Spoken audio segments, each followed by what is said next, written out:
Welcome back to The Look and Sound of Leadership, an ongoing series of executive coaching tips designed to help you be perceived in the workplace the way you want to be perceived.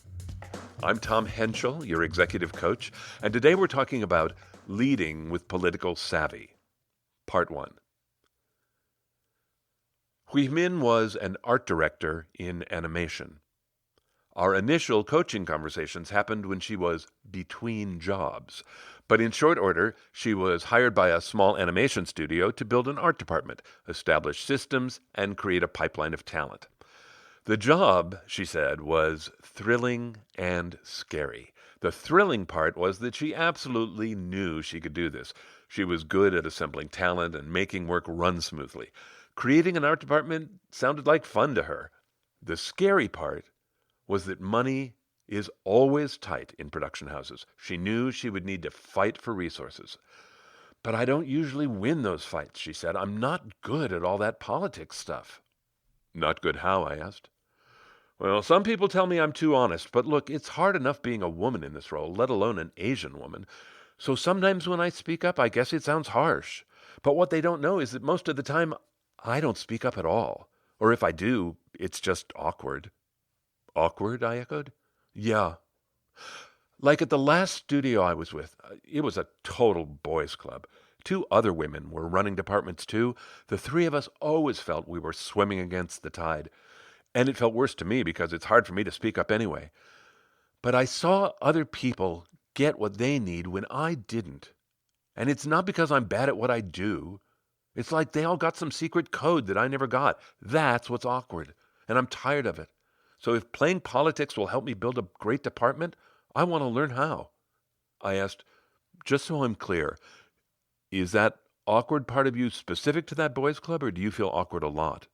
Oh, a lot, she said. Sometimes I think it's because English isn't my first language. People tell me I speak fine, but I'm not always sure I say what I mean. I asked, Hui Min, what exactly does playing politics mean to you? She said, it means doing whatever you have to do to win. I've said it to some of the women I mentor. To me, politics looks like a street fight in an alley at midnight. Bad things happen in politics. People get hurt in politics. But that's the price of admission. It would be nice if good work would speak for itself, but I don't think it does. Boy, do I agree with you, Hui Min. I tell people that all the time. Good work does not speak for itself. We can argue whether it's fair or not, but no matter, it's true. It's the state of the world. Good work does not speak for itself. I don't know that it ever did. Do you think that's fair? She asked. Fair? What's fair? Is a 24-hour cycle of the sun fair? It just is. Politics just are. She thought. I asked, would you feel differently about politics if you substituted the word relationships? Instead of I hate politics, would you say I hate relationships? I don't think you would. Really? She asked. Those 2 words are interchangeable? Are you sure? I think they can be. And when you do it, I think it changes how you feel about all this.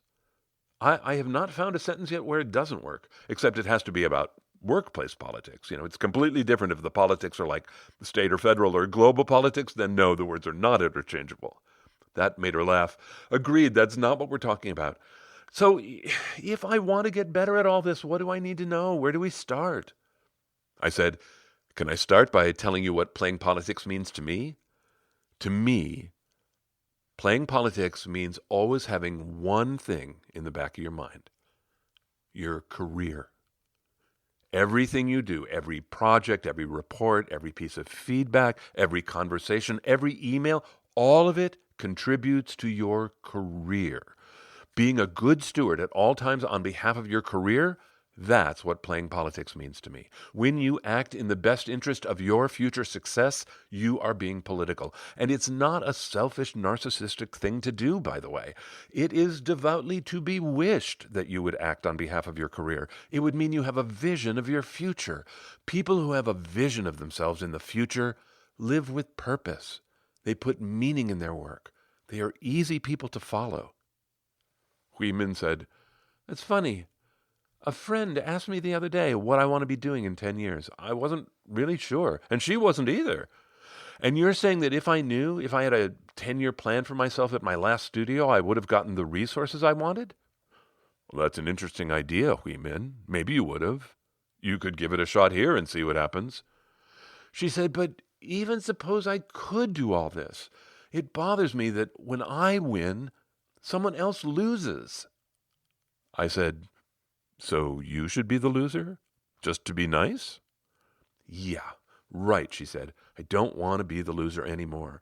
Okay, so tell me what I need to know. All right. When I think of politics, I think of it in two parts. The first part we've already talked about, relationships. Relationships are going to help you build a great freaking art department, which of course helps your career. The other part of politics is culture. The culture of your workplace is going to determine lots of things. The culture is going to show you how to do what needs to get done. And then relationships will help make it happen. Culture, relationships. She said, but let me ask you this. What about this kind of relationship? I see people suck up to people. They make all nice, and then they turn around and they say, that person is a moron. What about that for playing politics? I said, well, in my version, politics are positive and empowering. That kind of relationship is not. So in my version, that relationship wouldn't even fit the definition of politics. She said, when I think about relationships, I think about being awkward. People's feelings get hurt in relationships. I keep my distance at work. I'm not unfriendly, but I'm not anybody's buddy. I said, can I give you some ideas about relationships that might help you be more comfortable? Sure, of course, she said. Okay, so you're building relationships with intention, right? You want to build a great art department, right? Right, she said. So these three ideas are going to help your relationships when you're playing politics. They are 2 beliefs and 1 skill set. She said, really? You start talking about politics by talking about beliefs? I didn't expect that. Why not? I asked. Well, I don't know. You surprised me, that's all. Go ahead. I said, okay, we're talking about the relationship side of politics, right? I think it's great to get some help on this side because I don't think any of us are super skilled when it comes to this relationship stuff. Like you said, what happens in my relationships? My feelings get hurt. People say no to me. People tell me things that are hard to hear. And that's with the people I'd choose to be with. But now I'm going to try and do all that stuff in the workplace? It can be scary. And that's when this first belief helps. This belief says, everything is going to be okay. If I consciously choose to make relationships that will help me build my department, no matter what happens, everything will be okay. People might get mad at me. People might not play fair. Bad things might happen. Nevertheless, everything will be okay because ultimately, this is all in service of my career, and my career is not fragile. Everything will be okay. That's belief number 1. What do you think? She took a breath. That is an optimistic view. I live with the idea that smaller is better. Keep your head down because otherwise everything will not be okay. Oh, it's interesting, I said. So what will your department look like if you keep your head down like that? She gave a wicked smile and wagged a finger at me.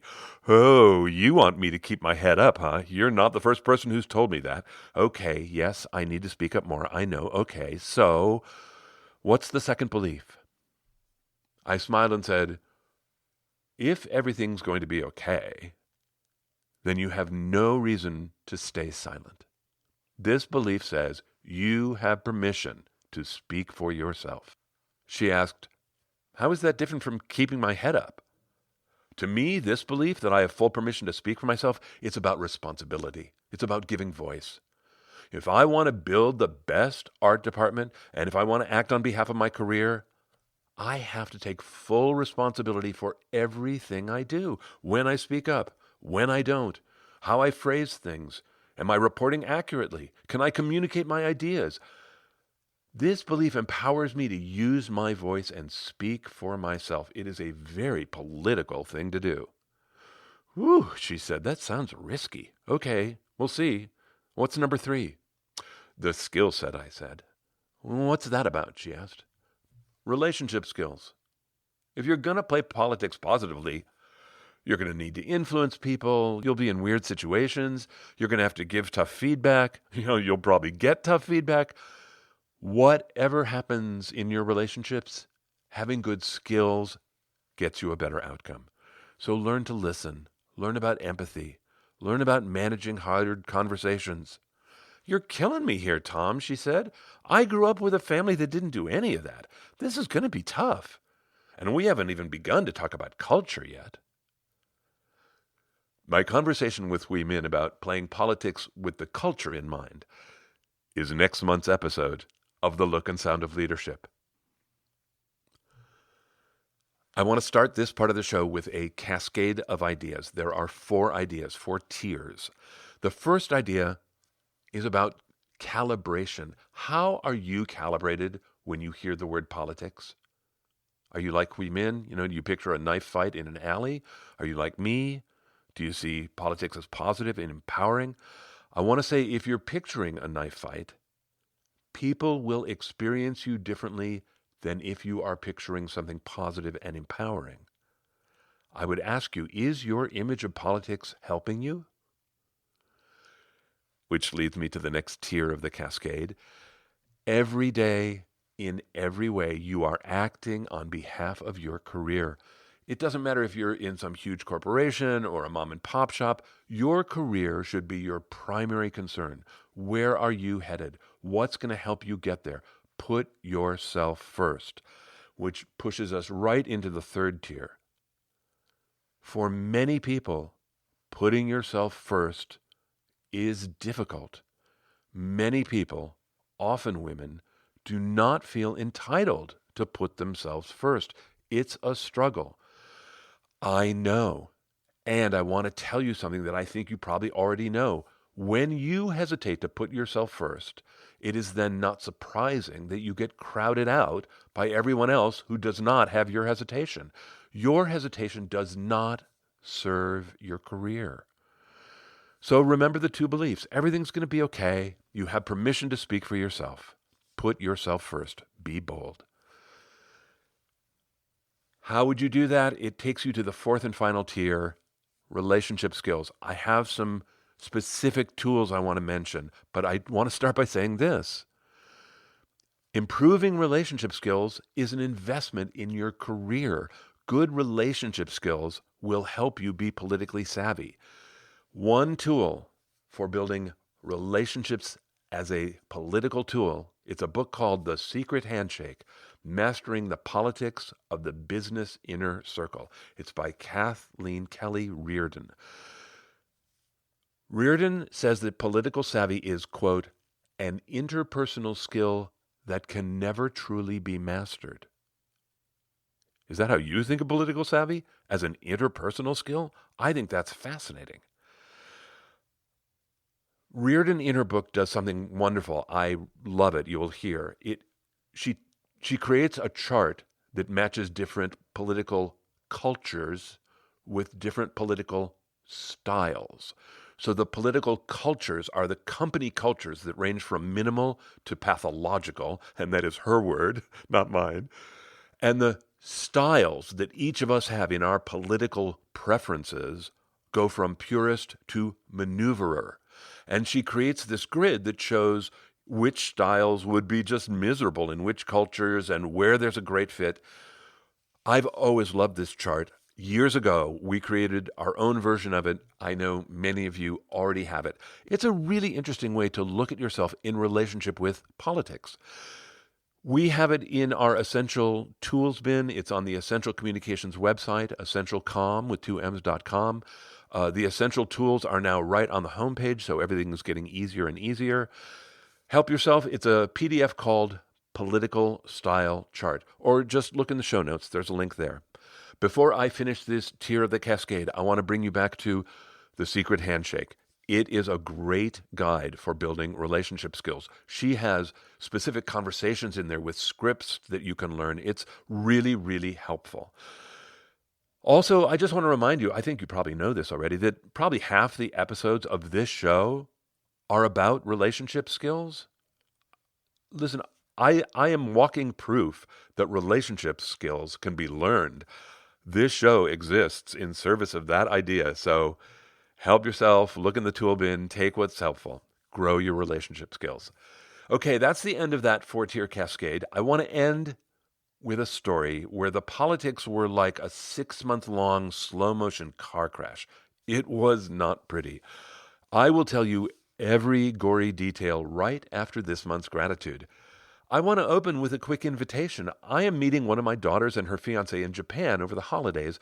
It is going to be the first time in the country for all of us, and I am wondering, what should we absolutely not miss in Japan in December? If you have a thought about that, there's a link in the show notes. Shoot me an email. I would be grateful to hear from you. Gratitude to those of you who reach out to me all the time, and you tell me through your emails and messages through the website how much the show means to you. I am so grateful. Thank you. I'm glad to know the show's been helpful. That's why I do it. Thanks for telling me. And I'm grateful to those of you who post reviews. There is such a steady stream of reviews every month. Really, thank you. It makes such a difference. This month, reviewers from Australia, Sim Melbs. From India, 123 Rack. Here in the U.S., J.D. Sudi and A. McGuire. And A. McGuire, you made me laugh because you said, shout out to Todd Thompson. And Todd, you're on the list again. So thanks to all of you. Really, I am so grateful. A story about politics. Once upon a time, there was a company that was a client of mine. They hired me a lot, and they paid their bills handsomely. These people were very nice and very smart. I got passed around at every level of the company, and almost without fail, I liked everyone I worked with. And one leader in particular, I was very close with, a woman named Dawn. I'd been Dawn's coach years before. Then I'd coached her a couple more times as she was getting promoted, and now she was leading one of the biggest teams in the company. One way that I partnered with Dawn was facilitating her offsites. And Dawn was always fun to work with because she loved to give her teams experiences. And so it was creative for me to create things to do. So one year I was going to lead the team in a game called Win As Much As You Can. This game is very revealing. It really tests how a team sees itself. Here's how it works. The bigger team gets divided up into 4 small groups. They are all told that their job is to win as much as you can. How will they do that? They are told there will be 10 rounds. In each round, each team simply has to declare an X or a Y. But how do they win as much as they can? Well, there's a payout schedule. For example, if all 4 teams display an X, every team loses $1. If all 4 teams display a Y, all 4 teams win $1. And then there are all kinds of combinations. For example, 3 Ys but 1 X. That 1 X wins $3, and all the Ys lose $1 each. So you can see there are many ways for groups to play Win As Much As You Can, and it can be very revealing about what they think about the team. To complicate matters, the groups are not allowed to confer with each other except in rounds 5, 8, and 10. During those times, each group sends one person into the middle to strategize, to make agreements, and in those rounds, all the payouts are tripled or quadrupled. So, it's offsite day. It's after lunch, and we are about to play Win As Much As You Can, and Dawn comes up to me, she pulls me aside, and she tells me there has been a tragedy in the downtown office, and she has to leave right now.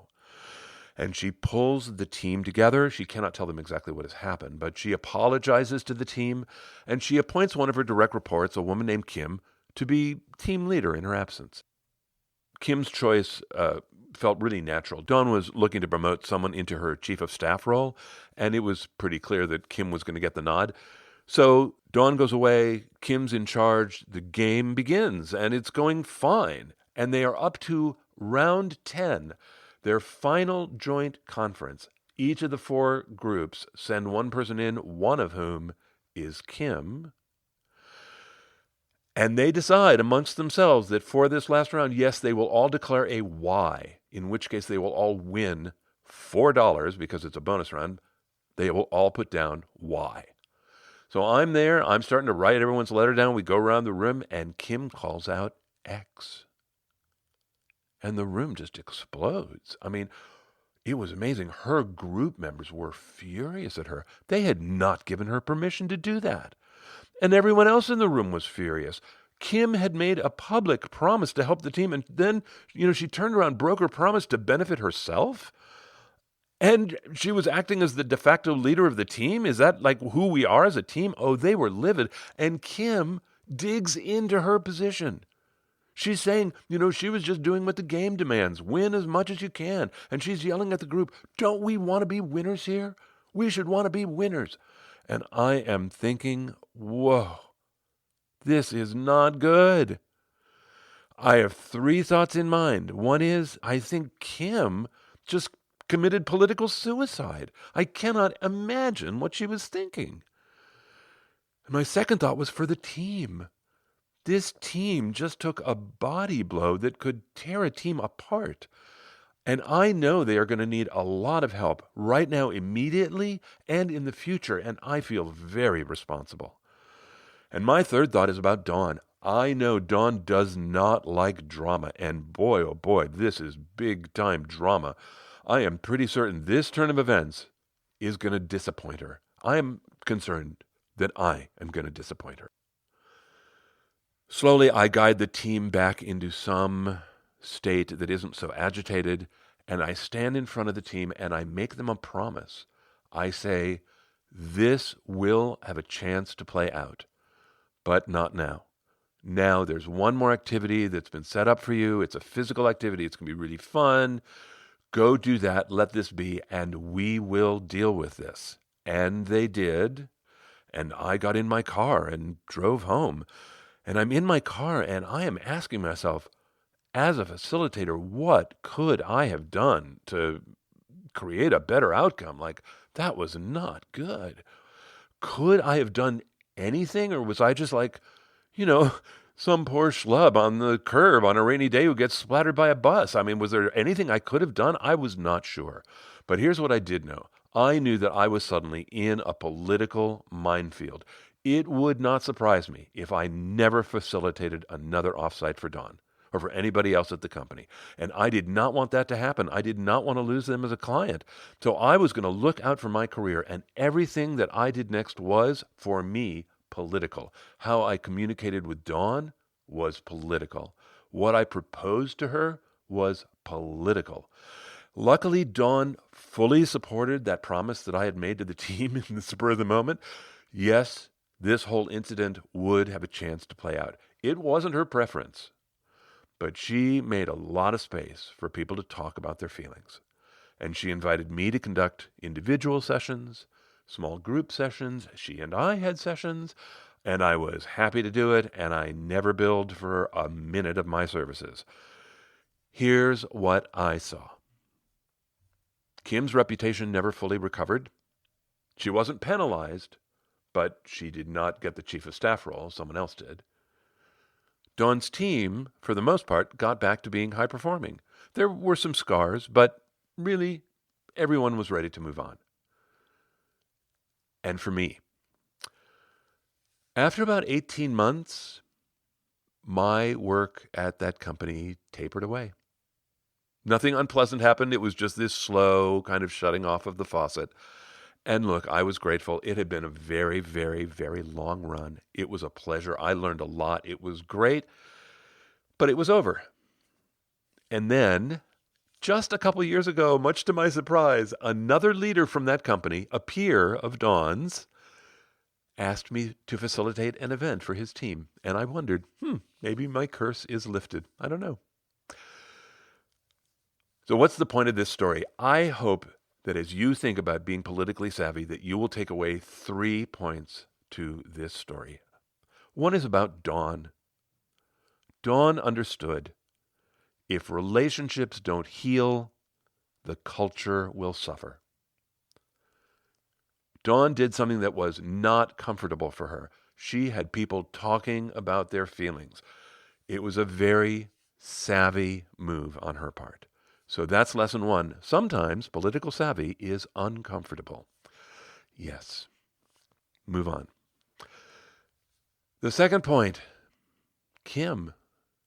Kim was never able to see the impact she was having on her relationships or on the culture. She was politically tone deaf, and her career suffered as a result. Lesson number 2, when everyone is telling you something, it is in the best interest of your career to open up and listen. The third point of the story is something that I learned. I've often asked myself, could I have stopped Kim from breaking her promise? Ultimately, I've decided, no, I really couldn't have. It wasn't in my control. But I also asked myself, don't her actions affect my career? And the answer is, yeah, they did. Is it fair? It does not matter. The only choice I get is how I'm going to respond. And that's the lesson. Don't react. In political situations, don't react. Choose. Be intentional. Increase your self-awareness. Increase your self-management. It is all the things that every episode of The Look and Sound of Leadership is about. If being political is of interest to you, this episode is in the podcast library in 3 categories: self-talk, leadership, and for women. I'm really trying to address the belief side of being politics on this. 5 episodes you might listen to: agreeable disagreement, how to stay calm under fire, pursuing a promotion, something political, tough conversations, and I hate politics. This is an episode from 2008, from the very beginning. Much of my thinking has evolved since then, but some has not. I thought it was really interesting to listen to. Okay, that's it for me. Until next time, I'm Tom Henschel. Thanks so much for listening.